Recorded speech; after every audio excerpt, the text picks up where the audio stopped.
lever le voile et voir la personne. Waouh! Mais bien sûr. On va mettre la lumière dessus, on va mettre du sens, parce qu'il faut mettre du sens.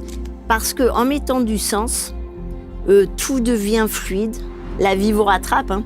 Là où vous devez aller, je pense que... Et en fait, pour tout vous dire, j'ai été une surprise. C'est mieux dire une surprise qu'un accident. Béatrice, qui vient donc de Marseille, découvrons son profil, son parcours et son expertise. Bonjour Béatrice. Bonjour Marc. Merci d'être là. On va Merci parler évidemment des constellations familiales, des thérapies brèves au travers de la PNL. Tout à fait. Dont vous êtes praticienne, et puis connaître évidemment le parcours de vie qui vous amène à ce que vous faites aujourd'hui. Qu'est-ce qu'il vous reste de ce parcours thérapeutique, de ces 2 ans de thérapie que vous avez suivis? Il me reste une satisfaction d'avoir vraiment travaillé sur moi avec une thérapeute qui m'a déchiré le ciel et qui m'a ouvert le champ des possibles. Et c'est vraiment une aventure de soi à soi, aller à sa rencontre. Et maintenant que j'ai regardé, appris, analysé, etc., tout ça, il faut transmettre. Ouais. Il faut transmettre. Thérapeute de quoi? Thérapeute. Celle qui vous a accompagné, c'était une thérapeute? C'était une thérapeute psychologue. Psychologue? Psychologue, ouais. Il y a longtemps. Bon. On dit qu'effectivement, tout bon thérapeute commence par soi-même. Tout à fait. Ah bah oui, parce que sinon, on peut pas comprendre les tenants et les aboutissants. Et puis, il faut être aligné pour pouvoir être accompagnatrice à votre tour. Ouais. Pourquoi vous aviez besoin de cet Alors moi, accompagnement? J'ai eu besoin de voir quelqu'un parce qu'en fait, à l'âge de 33 ans, j'ai eu ce qu'on appelle un mal-être. Pas une dépression, mais un mal-être. Et c'était là, et je me disais, mais qu'est-ce que j'ai? Qu'est-ce qui se passe, etc. Et d'un coup, j'ai eu un déclic. J'ai eu ce mal-être au même âge où ma mère m'attendait. Ma mère avait 33 ans quand elle m'a eu. Et là, je me suis dit, oh, est-ce que c'est moi? Est-ce que ça m'appartient? Il y a quelque chose. Et vous le saviez, ça, qu'elle avait eu Non. Non, pas du tout. Non, pas du tout. Et du coup, là, je me suis dit, tiens, c'est trop bizarre. Je suis dans un flou artistique. Il faut absolument que je voie quelqu'un. Et par des conseils de mon médecin qui m'a dirigée vers cette personne. Et là, voilà. Comme je vous disais, c'est vraiment le ciel qui s'est déchiré parce qu'il y a la compréhension des choses. Et en fait, pour tout vous dire, j'ai été une surprise. Ah. C'est mieux dire une surprise qu'un accident. C'est joliment dit, hein. C'est vrai que c'est joliment dit. Donc voilà, et du coup, quand vous êtes une surprise, ça vient impacter tellement de choses au niveau du couple, au niveau de la famille, que j'ai cristallisé beaucoup de choses. Et donc les angoisses, les questionnements, etc. de ma mère, pendant la grossesse, forcément, ça a été imprimé chez moi. Donc déjà, première conscience du transgénérationnel. Voilà, c'est ça. Est-ce que vous aviez déjà ces notions-là, avant même d'explorer ce terrain? Juste quelques notions, parce qu'en fait, j'ai toujours été passionnée par la psychologie. Et dès que, du coup, j'ai compris certaines choses et que j'ai fait cette thérapie, là, je me suis lancée dans toutes les médecines parallèles, tout ce qui est psychologique, transgénérationnel, psychogénéalogie. Et là... le boulevard est ouvert, en fait. Ouais. Vous comprenez vite que vous faites partie d'une chaîne qui est la psychogénéalogie, l'histoire de votre famille, l'histoire de vos parents, grands-parents, ancêtres, etc. Et après, vous relayez les points. Et qu'est-ce que cette lignée disait de vous, alors? Cette lignée disait que finalement, les femmes étaient peut-être pas toujours comprises ou bien accueillies. Que les femmes aussi avaient un regard spécifique sur l'homme. L'homme avait un peu de mal à prendre sa place aussi. Et du coup, pourquoi tout ça? Et l'histoire de tout un chacun en déroulant, va donner l'explication. Il faut dire que ma mère était d'une famille de 11 enfants. Donc après, effectivement, les places dans la fratrie sont aussi très importantes. Mais ça veut dire que ce mal-être que vous ressentez à l'âge de 33 ans, cet accompagnement avec la psychologue qui vous a donc suivi, révèle que vous n'êtes pas cet enfant désiré, vous êtes donc cet enfant surprise. C'est ça. Vous allez chercher la confirmation auprès de votre maman ? Maman était décédée, donc non. Mais vous savez, quand vous arrivez à comprendre les choses, vous avez une validation intérieure, en fait. Vous le savez. Quelque part, vous savez les choses. Et c'est simplement quand vous commencez à aller sur ce chemin-là que, bah oui, tac, tac, tac, ça s'ouvre et voilà. Et oui, et c'est OK. Parce qu'on met du sens, en fait. À aller chercher votre histoire, vous mettez de la compréhension. Donc, si vous mettez du sens, vous n'êtes plus victime. À quel moment, cette phase de transgénérationnel, vous réussissez à l'apprivoiser, en tout cas, vous la ressentez de telle sorte que ça ne soit plus un problème ? C'est-à-dire, comment est-ce que vous sentez l'évolution de l'accompagnement avec cette psy qui fait que vous sortez un peu de l'ornière et de ce mal-être ? Parce qu'en mettant du sens, tout devient fluide. Vous êtes sur votre chemin de votre histoire, vous comprenez votre histoire. Moi-même ayant 3 filles, eh ben, on va arrêter en fait. Toutes désirées ? Toutes désirées. Parce qu'on pourrait se poser la question. Exactement. Si vous êtes dans cette continuité, dans la lignée, peut-être que... Voilà. Toutes désirées. La seule chose, et elle le sait, bonjour ma fille, c'est l'aînée où j'avais une envie de garçon. Okay. Mais après, la deuxième, j'ai prié pour que ce soit une fille par rapport à la première.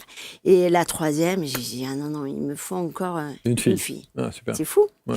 Et du coup, voilà. Et ce qui fait que vous apprivoisez tout ça, vous le transformez et vous libérez vos enfants. Comment êtes-vous sûr que vous êtes libéré de ça ? Comment je suis sûre ? Je le sais. Certains thérapeutes disent, à partir du moment où on est capable d'évoquer le sujet sans ressentir une émotion de gêne. Ah oui, pourquoi pas ? Oui, c'est vrai. C'est qu'on a réglé... Si vous n'avez pas, si vous n'avez pas une émotion, si vous ne devenez pas rouge, si vous n'avez pas la tachycardie, etc., vous avez dézoomé en fait. Et du coup, effectivement, vous êtes OK avec. Architecture, études d'huissier, commerce d'antiquité. Tout à fait. Vous avez tout fait. J'ai tout fait. J'ai tout fait. J'ai tout fait. Ben, ça aussi, c'est une belle façon de l'exprimer. Et pourtant, il y a cette nécessité, à 33 ans, de se dire non, effectivement, il y a quelque chose qui m'habite et qui n'est pas en rapport, en adéquation avec ce que j'ai véritablement envie d'être. Tout à fait. C'est là où vous commencez d'abord, donc on a bien compris le parcours avec la psychologue, et ensuite les formations. Et ensuite les formations. Ce qui est joli dans cette histoire, c'est que donc maman étant décédée, avec le temps, il y a eu un petit héritage, etc. Et j'ai pris cet héritage-là pour faire ces formations. Et je trouvais que la boucle était bouclée, que c'était tout à fait logique. Et la PNL. Et la PNL. Particulièrement la PNL. Programmation neurolinguistique. Ouais. Oui, parce que quelque part, c'est ça qui est... Je suis Gémeaux. Donc j'ai vraiment 2 facettes. La PNL, c'est très structuré. Et j'ai une intuition qui se développe avec l'âge et mon grand âge arrivant. Donc la programmation neurolinguistique, ça vient vous chercher sur quelque chose de structuré, sur la parole, sur tout ce que vous dites en fait. Vous arrivez à ouvrir les portes derrière. Il y a des comment on appelle ça ? Des exercices très concrets. Et j'ai découvert cette pratique, cette discipline, qui ouvrait vraiment beaucoup de portes. Donc c'était vraiment le socle, une assise, pour comprendre le genre humain peut-être. Ouais. Donc cette PNL, combien de temps vous allez être formé à la PNL ? Alors ça a duré 1 an et demi. Ça a duré 1 an et demi. Et c'est, vous savez, toutes ces formations, c'est par semaine, en fait. Vous faites des semaines entières. Vous êtes complètement immergé. Alors, cette programmation neurolinguistique, comment est-ce qu'on peut la décrire pour quelqu'un qui ne sait pas du tout de quoi on parle ? Alors, c'est une pratique. À travers la structure de votre langage, je vais comprendre comment vous fonctionnez. Et à partir de ce moment-là, ça me permet, moi, de ne pas vous braquer et d'aller dans votre sens pour justement éviter le mental, qui lui est très fort et qui, suivant les sujets évoqués, va venir en gardien en disant non, on va pas aller de ce côté-là. Alors qu'à travers votre langage, ok, j'ai compris votre fonctionnement et du coup, on peut y aller en souplesse. Donc, c'est basé sur d'abord l'échange. C'est ça. Neurolinguistique, donc c'est le langage avec la formation du cerveau, en fait. Mais quelle différence avec une séance chez un ou une psychologue, par exemple? Ah, ça fait partie des techniques. C'est une technique, en fait. Ouais, c'est ça, ouais. C'est une technique. Et après, vous avez des exercices qui sont très carrés. On peut très bien aller voir les valeurs de chacun, vous arrivez, vous dites, je ne sais plus où j'en suis, etc. Ok, qui êtes-vous? Et par les valeurs, par tout un exercice, c'est une pratique qui est très vivante. Mais derrière, moi, j'ai, avec mon grand âge, j'ai une expérience. Ça fait 2 fois le vol d'étain. Oui, parce que c'est ce que je suis en train de me dire. Je me dis, c'est vrai qu'en fait, j'arrive à dézoomer et j'ai accès à des informations, mais voilà. J'ai une intuition assez développée et ce qui fait que ça me permet de relier les points, si vous voulez, rapidement. Ce qui fait que, vous savez, comme quand on était petit, on a l'image après. Ah, mais c'est bien sûr. Ouais. Il y a un moment dans la vie où comprendre ne suffit plus. La vérité ne s'impose jamais. Elle attend. Elle attend le moment où l'on est prêt à la regarder, pas avec le mental, mais avec tout ce que cela implique de ressentir.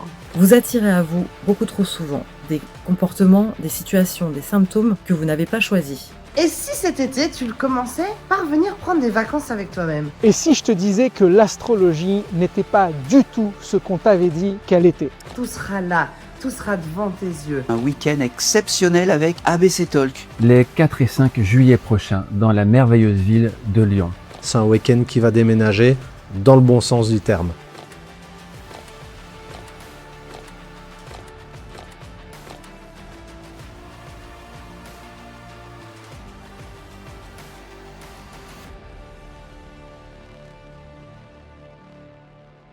Mais alors, il y a une phrase que vous avez dite tout à l'heure qui m'a interpellé.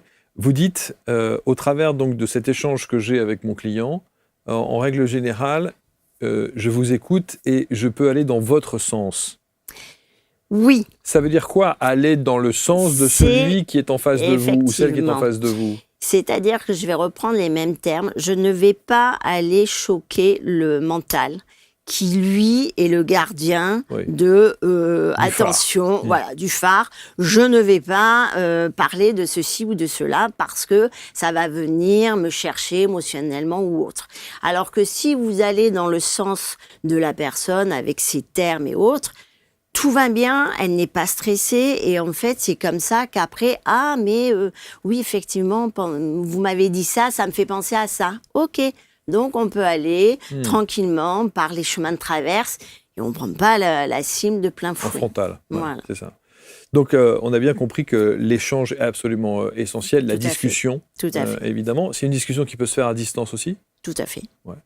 Tout à fait. Et dans la série des approches, et en tout cas des cordes à votre arc supplémentaires, il y a les constellations. C'est ça, des constellations Comment familiales. vous découvrez ça? Alors, j'ai toujours entendu parler des constellations familiales. Moi, dans ma pratique, effectivement, quand on est en séance, en parlant, je m'aperçois qu'il y a des références. La personne me parle de sa grand-mère, de ceci, de cela. Et du coup, je me suis dit, il faut que j'aille dans ces constellations qui vont me donner plus de détails de tout ça. Et c'est une ouverture qui est absolument géniale. Alors, il y en a qui font ça par groupe. Moi, pour l'instant, je fais ça, je m'en sers dans ma pratique. En cabinet. En cabinet, voilà. Ouais. C'est-à-dire que on peut imaginer le grand-père sur cette chaise, la maman ici, voilà. Et là, ça commence à débloquer parce que ça met du sens, en fait. Tout met du sens. Et quand on met du sens, on n'est plus victime. Donc la personne commence à dire « Ah mais oui, mais ça me fait penser à ceci, à cela. » Et hop, ça y est, on est en train de dérouler la pelote. Et comment les constellations entrent dans votre vie? Vous avez été constellée, j'imagine? J'ai été constellée, assez bluffant. C'est vrai? Oui, moi, il y avait, c'était autour de la place de l'homme, justement, dans la famille. Et du coup, je me suis dit, non, mais ça, c'est une pratique, ça ne peut être qu'un plus pour les personnes qui viennent me consulter. Mais c'est une ouverture qui est assez géante. Hein. Mais ça veut dire qu'entre la PNL, la psychologue qui vous a suivi, les constellations qui entrent dans votre vie, vous vous éveillez. Complètement. Il y a une ouverture. Complètement. En fait, à 20 ans, je voulais faire psycho. Et puis finalement, je me suis retrouvée aux Antilles, donc c'était plus sympa. Et puis voilà, mais la vie vous rattrape. Hein. Là où vous devez aller, je pense que... Et à finalement un certain âge, c'est peut-être pas plus mal. Parce que vous arrivez un peu sur la maturité, vous comprenez beaucoup de choses, vous avez une expérience de vie, vous arrivez à dézoomer. Et effectivement, c'est génial. Qu'est-ce que vous aimez le plus dans ce que vous faites? Qu'est-ce que j'aime le plus? Lever le voile. Lever le voile et voir la personne. Waouh! Mais bien sûr. Et ça, c'est génial parce qu'on se rend compte quand même que la plupart du temps, ce sont des évidences. Tout à fait. C'est vrai. Ce sont des évidences. Mais tout à fait. En revanche, elles sont en face de nous. C'est ça. Ou alors on a juste à se baisser pour les ramasser. Tout à fait. Mais ça nous crie au visage, mais on... Exactement. On Exactement. Et en fait, quand on est à essayer de comprendre tout seul et on tourne en rond et que vous pouvez dézoomer justement avec quelqu'un en face de vous, c'est génial. Et quand la personne dit « Mais oui, mais attendez, ça me fait penser à ceci ou ça me fait penser à cela. » Ah ! Et hop, hop, hop. Et en fait, ça se fait très naturellement. Et le soulagement chez l'autre, c'est ça qui me fait vibrer. Moi. Est-ce que vous avez un exemple, et j'imagine que vous en avez beaucoup évidemment, mais de quelqu'un qui vous a profondément marqué dans votre accompagnement avec un changement, une évolution, voire même parfois, certains thérapeutes parlent de transformation en voyant arriver des gens qui sont totalement fermés avec le masque et on sent le poids de l'existence. Oui, tout à fait. Et qui se révèle ensuite. Alors, oui. Dans ma pratique aussi, je fais beaucoup de visualisation. Et ça, je pense que c'est aussi une baguette magique. Alors ça, c'est? La visualisation, c'est en fait... ça n'est pas de l'hypnose. C'est simplement 3 respirations et on va se mettre à visualiser telle situation, tel ceci, tel cela. Et en fait, à travers ces visualisations, vous arrivez à aller demander les autorisations à des personnes, parce que la psychogénéalogie, le transgénérationnel, nous sommes le résultat de tout ça. Et en fait, vous allez demander des autorisations, de légitimité, de tout ce que vous voulez. Et vous les avez. Et à partir de ce moment-là, clac, la personne réouvre les yeux. Mais en fait, il s'est passé quelque chose. Là. Je dis oui. Et ça va très vite. Et c'est ça qui est bien, parce que la PNL, etc., ce sont des thérapies brèves. Donc, on ne reste pas 15 ans en psychanalyse. C'est très vivant. Et en fait, à partir de ce moment-là, tout est naturel. Fluide. Et fluide, voilà. Donc, un exemple? Vous avez un exemple de quelqu'un qui vous a... vous avez suivi, qui vous a marqué? Alors, j'ai une jeune femme, parce qu'elle est mariée et c'est une jeune maman, qui est venue pendant 2 séances. C'était un petit peu laborieux, elle n'arrivait pas vraiment à parler, etc. Et après, du coup, je lui ai proposé la visualisation qui l'a complètement libérée. Et il y avait un frère qui était mort in utero. Donc ça a été compliqué pour toute la famille. Elle était consciente de ça, elle savait ça. Elle était consciente parce qu'elle était, elle avait, je sais plus, mais elle était pas bien grande quand c'est arrivé à sa maman. Et du coup, par visualisation, on est allé libérer ce frère. Et c'est magique. Franchement, c'est magique. Parce qu'elle repasse par quelque chose qui n'est pas toujours évident à vivre. Mais du coup, avec mon accompagnement, elle va lui parler, elle a des retours, etc. Et elle libère, en fait, ce frère qui lui a dit merci, quand même. Qui lui a dit merci. Elle était complètement libérée, vraiment libérée. Et voilà. Et du coup, après, elle a pu effectivement travailler sur sa propre vie. Et là, elle évolue d'une façon rapide et super.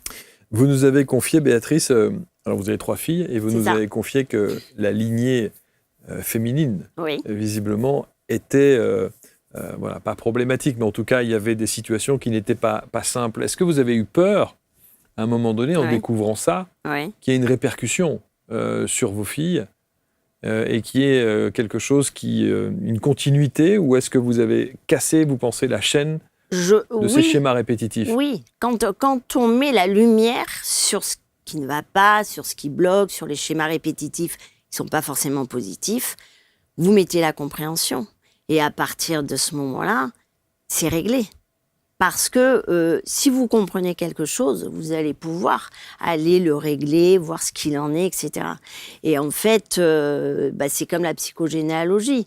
Vous êtes d'une chaîne et il y a un maillon qui va dire mais il y a un truc qui va pas en fait, qu'est-ce qui se passe?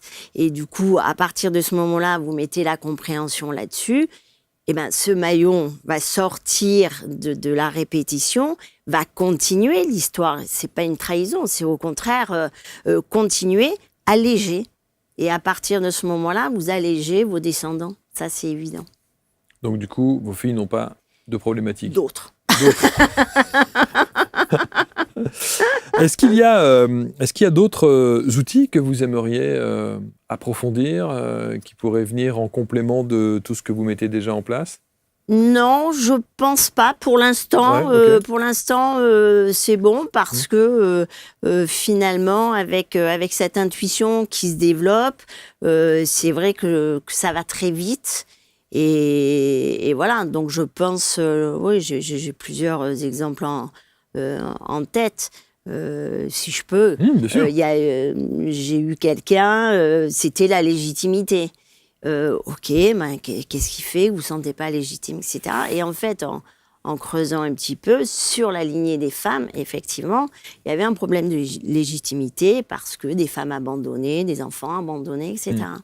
Donc on est allé en visualisation sur les ancêtres femmes. Et là, au niveau de l'arrière-grand-mère, on a compris qu'il y avait quelque chose qui bloquait. Donc on a débloqué ça, on a mis de la lumière. Très bien, merci, au revoir. 3 semaines après, elle m'appelle et elle me dit « Béatrice, oui, vous ne devinerez jamais. » Elle s'était mariée déjà quelques années, mais il n'y avait rien eu vraiment d'officiel, et notamment pas de bijoux, etc. Et son mari, donc, l'a emmenée choisir une bague. La légitimité de la femme dans le couple. Évidemment, plus de femmes que d'hommes. Oui. Alors, évidemment, c'est pas que... L'homme est un peu plus contrôlant. Donc, mais là, dernièrement, j'en ai eu un aussi où c'est oui, mais. Alors, c'est pas grave. On va avec. Justement, le but n'est pas de bloquer la personne. Et quand j'ai commencé à développer certaines choses, parce que sa maman avait une certaine maladie, et tout ça nous donne un éclairage sur l'histoire. Je lui dis, regardez, vous êtes kiné, vous ramenez du mouvement dans votre famille, dans la lignée. Votre maman, elle, a été stoppée d'une certaine façon. Je ne sais pas, est-ce que dans la génération précédente, est-ce qu'il y a eu quelque chose qui a été stoppé? Ça peut être quelqu'un à la guerre qui s'est fait faucher, ça peut être une faillite, etc. Et au bout d'un quart d'heure, il me regarde et il me dit oui, effectivement, mon grand-père fait faillite autour de l'âge où sa maman a été malade. Je dis voilà, ça y est, On a les points qu'on peut relier, on va mettre la lumière dessus, on va mettre du sens, parce qu'il faut mettre du sens, et à partir du moment où on met du sens, on y va. Et du coup, lui va être libéré, et s'il a des enfants, etc., cette problématique-là sera libérée. Et d'autres viendront après. Mais ça, c'est une Ou autre histoire. Ou pas. Ouais, absolument. Vous cherchez à découvrir le yoga sans pression ni jugement? Bienvenue à notre cours de yoga complet et gratuit, créé et animé par Lily Mika en exclusivité pour ABC Talk. Ici, pas besoin d'être souple, ni de performer. Découvrez le yoga décomplexé, une approche qui casse les codes, adaptée à tous les corps, tous les âges, tous les niveaux. L'accent est mis sur l'écoute de soi et sur l'adaptation des postures à votre morphologie, et non l'inverse. Rejoignez-nous pour un moment de bien-être, où l'essentiel, c'est d'être à l'écoute de soi. Inscrivez-vous dès maintenant en cliquant sur le lien situé en haut à droite de l'écran ou dans la description de la vidéo et vivez l'expérience du yoga en toute simplicité. Qu'est-ce que vous aimeriez qu'on retienne de vous, Béatrice? Qu'on retienne de moi, je suis passionnée. Ça, c'est sûr. Je suis passionnée. La transmission est pour moi, en fait, essentielle. Et j'ai... Alors, faut faire attention à ce que je dis. J'ai beaucoup de jeunes, une jeune génération. Et ça, c'est passionnant. Parce qu'en fait, si on leur donne les codes, le monde de demain va être beaucoup plus Bien sûr, les codes, les bons léger. outils pour démarrer dans la vie. Exactement. J'ai souvent dit ce genre de phrase aussi, de se dire, mais enfin, quand on a une vingtaine d'années, s'offrir un accompagnement de cette manière-là, C'est ça. ça permet peut-être de démarrer la C'est vie un peu différemment, quoi. C'est ça. Avec cette compréhension qui fait que, ok, je peux reprendre les rênes de ma vie Ah oui. et je suis pas obligée de faire comme papa m'a dit, le grand-père, le ceci, le cela. En fait, non. J'ai compris tout ça. Moi, je peux aller là, mais sans culpabilité. Donc, je peux vivre ma vie. En fait, très souvent aussi, à la fin d'une séance, on finit par une phrase comme un mantra. Et à partir de ce moment-là, très souvent, ce qui revient, c'est « je suis libre d'être qui je suis ». Et ça, c'est génial. Je travaille aussi avec des oracles. Donc, fin de séance, un petit tirage de cartes. Et ça tombe, mais chaque fois, pile poil, juste. C'est... Ah oui, moi, ça me... J'adore. Bon, vous regrettez pas l'architecture, le cabinet du Non, ça fait partie des expériences et c'était génial. J'imagine. Mais non, c'est extra. En tout cas, on va mettre autour de la vidéo tous les liens qui vont vous permettre d'entrer en contact avec Béatrice, prendre rendez-vous, tester, essayer. Bien sûr. Essayez déjà Bien dans sûr. un premier temps pour voir si évidemment les choses vous correspondent et si cette approche que vous proposez, Béatrice, est raccord avec les gens qui nous regardent. C'est comprendre en fait son fonctionnement. Et oui, c'est ça. Donc aller vers soi. Et vous pensez avoir compris le vôtre? J'espère. C'est un travail sans fin. Hein. C'est un travail sans fin. Vie, hein. Mais c'est le chemin d'une vie. Oui. Mais j'ai bien avancé, ce qui me permet justement maintenant, moi, d'être légitime pour transmettre. Et franchement, il faut y aller. Le monde de demain appartient à toutes ces jeunes générations. Alors allons-y. Oui. Merci beaucoup Béatrice. Vous Merci allez à vous, Marc. commenter avec bienveillance comme toujours. Tous les liens autour de la vidéo pour entrer en contact et prendre rendez-vous avec Béatrice. Et merci de votre fidélité. On se retrouve très vite pour un prochain Portrait Index. Merci à tous.